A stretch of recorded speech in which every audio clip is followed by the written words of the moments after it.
suppose I want to just start off kind of more or less at the beginning, really.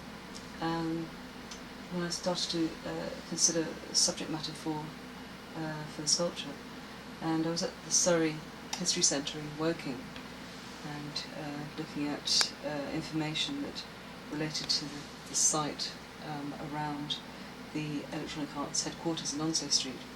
And but I came across an article about the Guildford Guys in the Lady magazine from the late 70s.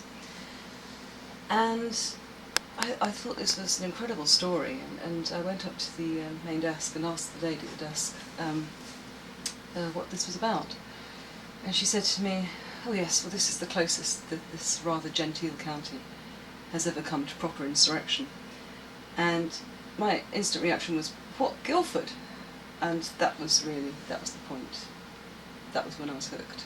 Reading the story of the guys, it was clear that in the early days it was the biggest community event of the year, and actually was a great deal of fun and excitement for a lot of people, and you know, the biggest thing they had to look forward to all year, which is why it went on for so long. Wasn't really a particular problem for the vast majority of Guildfordians who just wanted to enjoy themselves on the 5th of November. And the Guildford Guys made it possible for them to do that. I've been to Lewes bonfire night celebrations on a number of occasions. I think it's fantastic. You really envy the town of Lewes, their focus for creating such a community spirit, and this great rivalry, which I think kind of mirrors the Palio in Siena. You're in a certain camp. You focus on that, and the buzz that's created for that one night of the year is brilliant. And so, what I wanted to evoke in the sculpture is really part of that spirit, and so that's one side of the story of the design of the sculpture, bringing forward the bonfire, the symbol of celebration, still across the land. And so the location right opposite the courts buildings and the police station, of course, is perfect.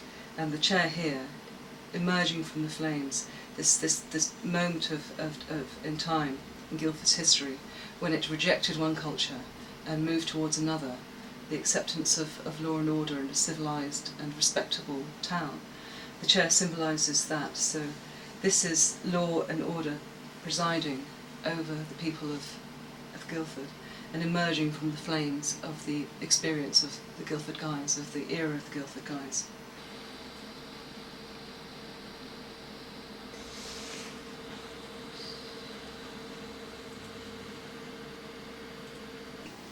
The basic elements of the sculpture are essentially in three parts.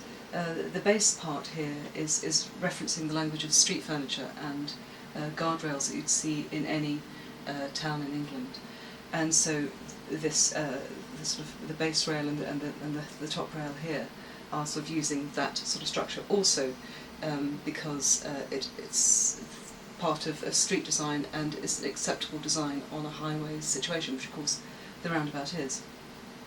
But of course the guys would have also burnt fences, and famously did. They would burn anything that they basically could get their hands on, so it was a fuel of choice for the Guildford Guys. And so essentially the fence is then catching a light, and so as you go above the handrail, the steels of the fence turns into flames, and atop the flames is the empty chair for the guy, which of course is a traditional part of the bonfire night celebrations. So we've now got version 10 of the model, and there have been a couple of very particular adjustments to the design.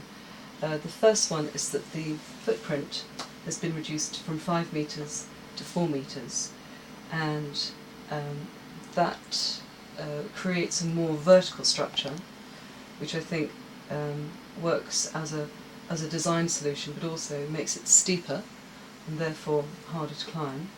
And the bar here has been raised to 2 metres, so you get a sense of human scale here and how high that is now. And also the bars now converge into these ribbons of steel and into the flames, at the point where the second bar fits in. So that opens up the structure and actually makes it more permeable. And I think that as a design solution, it's a stronger one.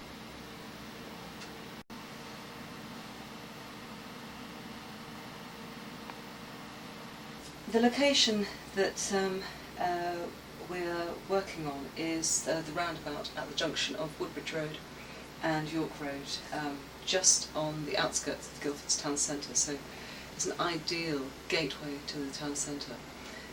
And not only because it's an introduction to Guildford for visitors to the town, it also is well placed outside the police station and the courts buildings, and of course the reference to the law and order part of the story is so perfect.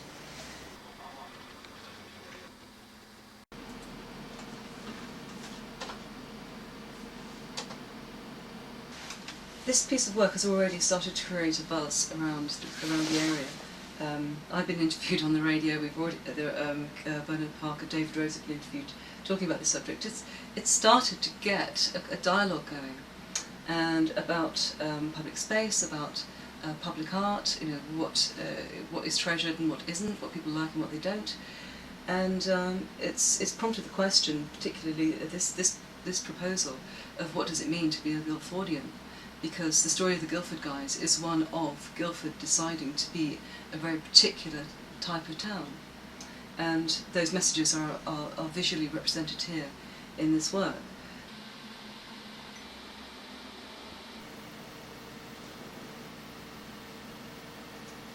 Obviously, people are concerned that it might encourage interaction, antisocial behaviour, call it what you will, but if that were the case, if we followed that principle through, we wouldn't have the lions in Trafalgar Square, or the statue of Winston Churchill in Parliament Square, or the statue of the Duke of Wellington on horseback in the city centre of Glasgow.